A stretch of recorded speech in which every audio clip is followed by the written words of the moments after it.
Hello everyone, and welcome to my Soap Twist 24 channel. I hope everyone is having a wonderful day. Before we begin, please hit the subscribe button and give this video a thumbs up. The drama developing in Los Angeles between fashion, family loyalty, and long-buried resentments has reached a fever pitch once more, centered on an explosive revelation that threatens to upend lives and reignite old fears. Sheila Carter, whose mere name sends shivers throughout the hallways of Forrester Creations and beyond, has always been a force of unexpected catastrophe.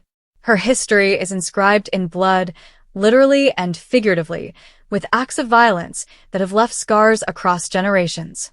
Sheila has repeatedly demonstrated that treachery is the one sin she cannot forgive, from murdering Taylor Hayes in a fit of jealous wrath years ago to her more recent machinations and brushes with death.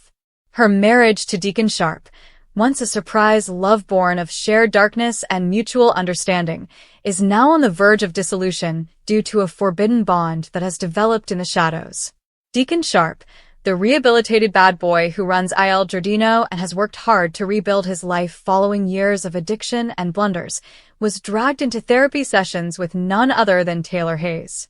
Taylor, the renowned psychiatrist with a tumultuous background including Ridge Forrester and a cancer fight that transformed her priorities, took on Deacon as a client to help him navigate the rough waters of his relationship with Sheila. What began as professional advice rapidly grew into something more. Their conversations touched on vulnerabilities that neither had fully shared with others, Taylor's lingering sense of loss from her on-again, off-again relationship with Ridge, and Deacon's guilt over his role in various family upheavals, including his complicated ties to Hope Logan and his volatile marriage. The chemistry was evident, a gradual burn that neither expected. As the sessions progressed, the emotional intimacy increased. Deacon told Taylor about the tensions in his marriage, how Sheila's possessive behavior could be oppressive at times, despite his efforts to see the bright side of her redemption story. Taylor, compassionate and insightful, provided solace that violated minor boundaries. She listened without judgment, confessed her own regrets, and in the quiet moments between advice and confession, a spark was lit. Deacon began to regard Taylor as more than simply his therapist. She was a lady who understood grief and did not want retaliation. Taylor, on the other hand, discovered in Deacon a man who was unafraid of her strength or scars.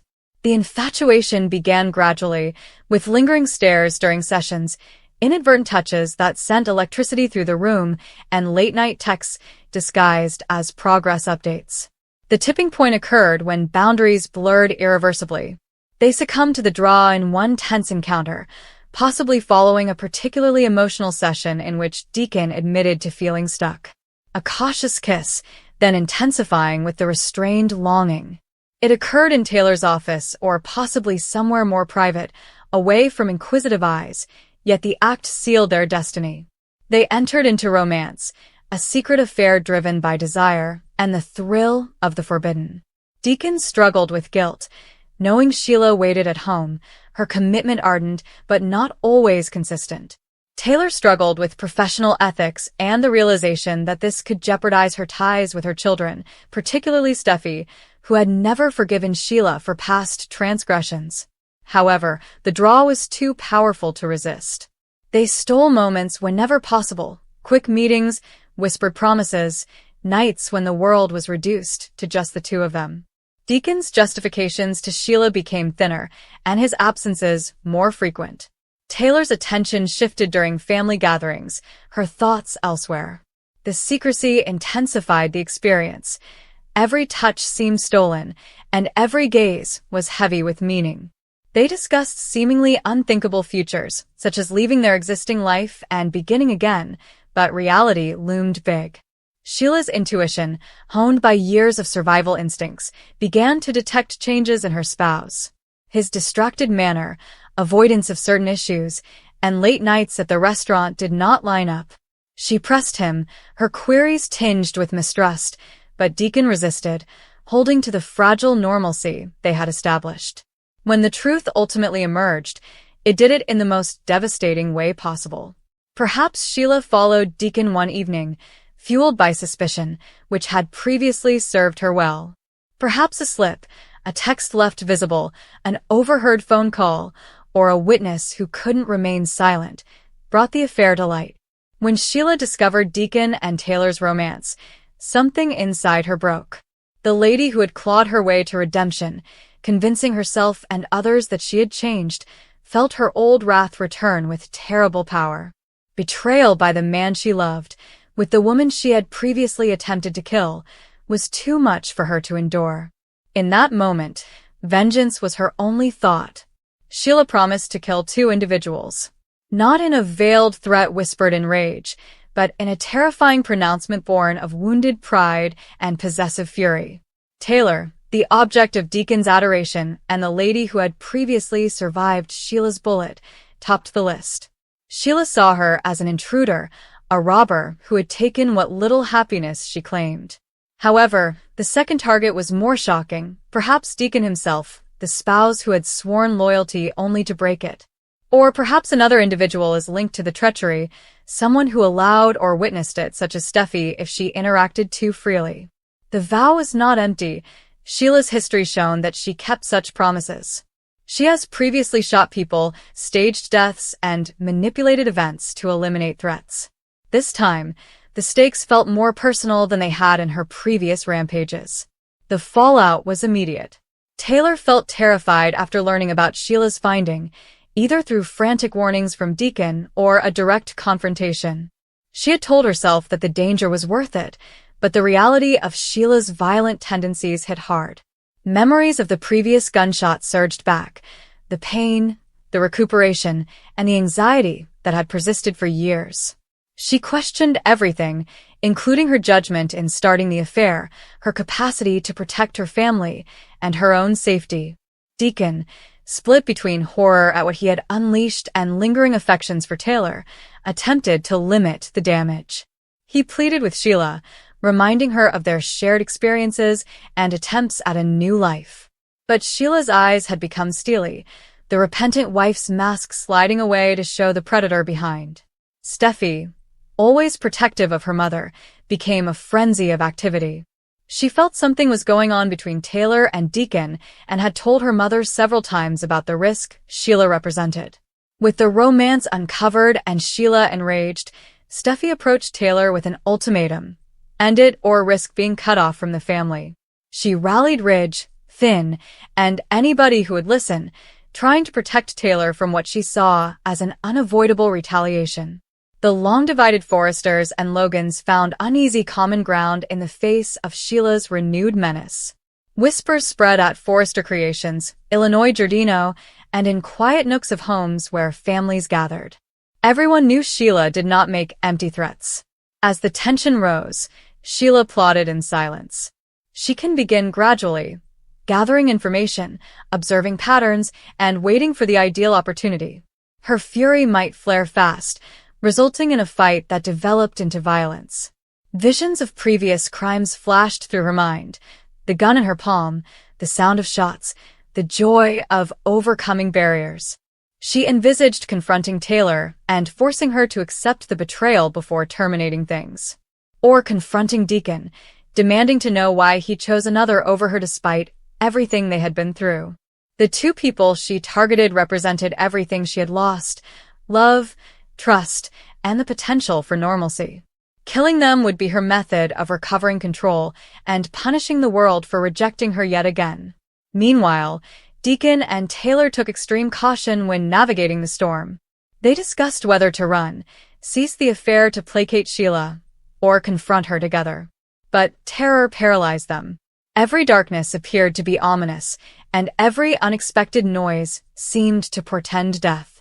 Taylor's practice worsened as she canceled appointments, her mind preoccupied on survival. Deacon's restaurant felt like a trap, with every customer a potential spy for his wife. Their link, which had once brought them joy, now binds them in common dread.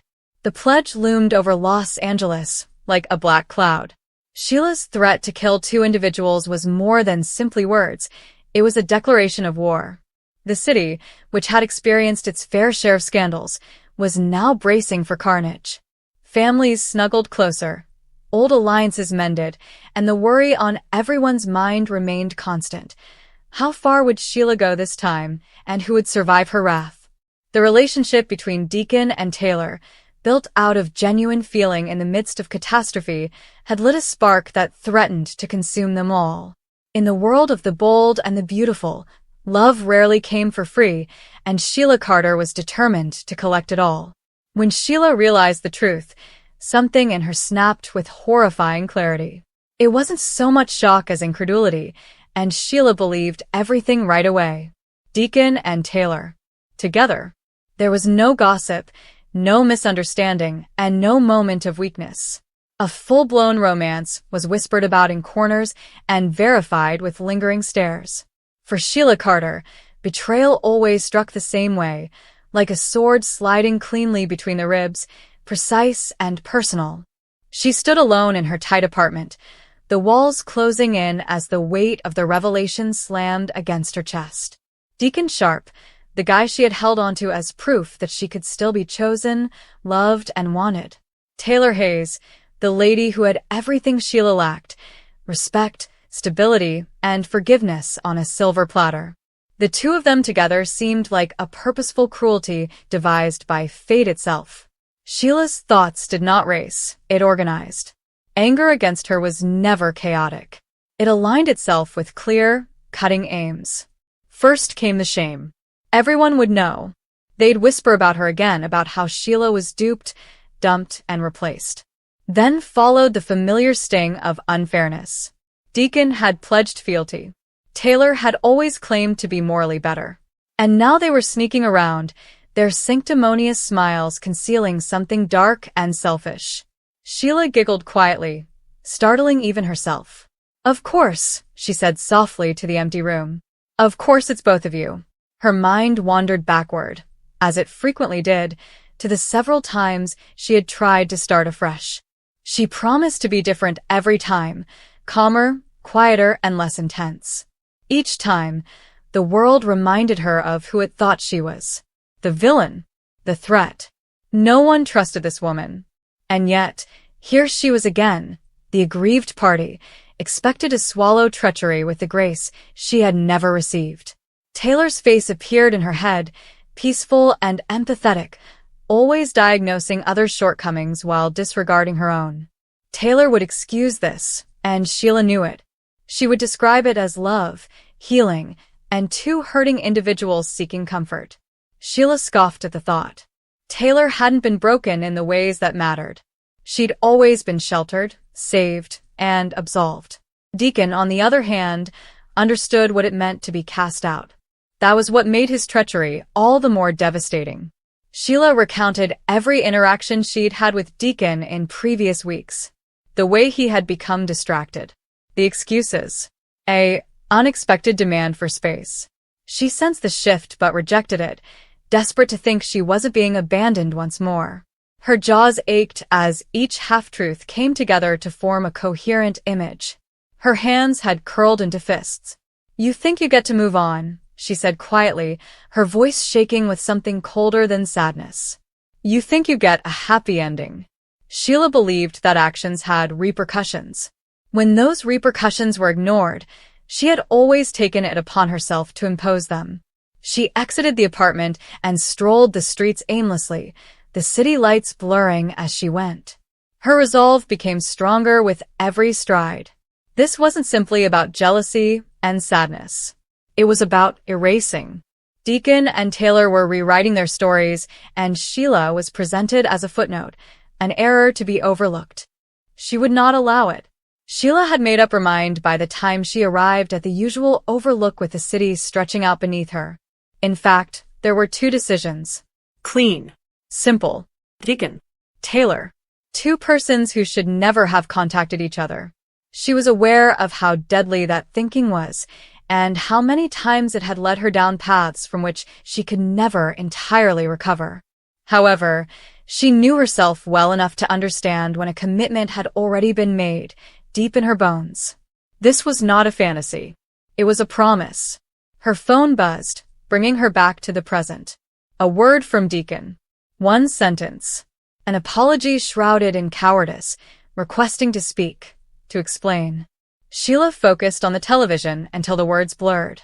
What exactly are you explaining? That he had fallen in love with someone safe? Someone easier? Who wouldn't be a continual reminder of his own dark side. She deleted the message without responding. Across town, Taylor sat in Deacon's apartment, unknowing that her name had just been added to Sheila's increasing list of complaints. Taylor felt uneasy, but she didn't know why. She told herself it was guilt, that old familiar feeling of breaching boundaries she had promised to observe. Deacon tried to reassure her, saying they deserved this happiness because they had both suffered enough. Taylor nodded, but her smile did not extend to her eyes. A warning bell rung quietly inside. Sheila Carter was not a woman whose anguish could be overlooked. Deacon poured himself a drink, his hands shaking despite his attempts to remain cool. He knew Sheila better than he wanted to admit. He knew what she could do when she felt cornered. And yet, he had taken this decision. Love, he told himself. Or perhaps self-preservation. Regardless, the die had been cast. Sheila observed from a distance in the days that followed, gathering information and fueling her rage with specifics. She watched them together, laughing, touching, and pretending they were normal. Each glimpse strengthened her determination. They were not ashamed. That, more than anything else, confirmed their doom in her mind. At night, she couldn't fall asleep. Memories arose unexpectedly, betrayals, violence, and instances when she had gone too far and vowed never to do it again. She reminded herself that this time was different. This time, she was right. This time, she was preventing herself from being wiped. Sheila began to prepare in terms of inevitabilities rather than specifics. Accidents happen. Mistakes were made. People frequently disappeared. She envisaged a world in which Deacon and Taylor would no longer grin at each other or remind her of what she had lost. The vision gave her an unnerving sense of tranquility. However, even as she leaned into the darkness, another part of her voiced questions. What exactly would she gain by killing them? Would it fill the hollow space inside, or just deepen it? Sheila muted the questioning. She couldn't afford to have doubts. The vow resonated in her head, firm and unbreakable. 2 persons. 2 betrayals. 2 endings. And as Sheila Carter pushed on, possessed by a sense of purpose only she could comprehend, the line between justice and madness blurred again, leaving carnage in her wake. As the days passed, Sheila became obsessed with the routines of their lives. She discovered when Taylor left her office, when Deacon locked up the restaurant, and when their paths crossed or did not. These things were more than simply facts. They demonstrated that their world continued to function even without her. Every laugh they shared felt like a theft, and every sweet look served as a reminder that Sheila had been deemed expendable. She imagined impossible discussions. Confrontations in which she demanded answers. Confessions in which they admitted their wrongdoing and requested pardon. In all versions, she remained unaffected. She persuaded herself that forgiveness was something Taylor got rather than something Sheila was required to provide. There were brief but perilous moments when Sheila considered simply walking away. Starting afresh distant from Los Angeles, away from familiar faces and old traumas. But the thought vanished as swiftly as it appeared. Running had never saved her before. It had just delayed the eventual outcome. One evening, she went by a shop window mirror and scarcely recognized the woman in the reflection. Her eyes were sharper and darker, devoid of gentleness. There was no sign of the hopeful lady who had once thought Deacon would choose her despite everything. That version of Sheila felt like a stranger now, vulnerable enough to be hurt. The pledge she had made no longer felt motivated solely by fury. It had transformed into something colder, heavier, and almost hallowed. She believed a line could not be crossed without consequences. Whether fate interfered or not, Sheila was certain of one thing. Deacon and Taylor would never truly escape what they had done. And as she vanished into the darkness, bearing her secrets and her resolve, the silence surrounding her seemed less lonely and more like expectancy. Whatever happened next would affect their lives forever.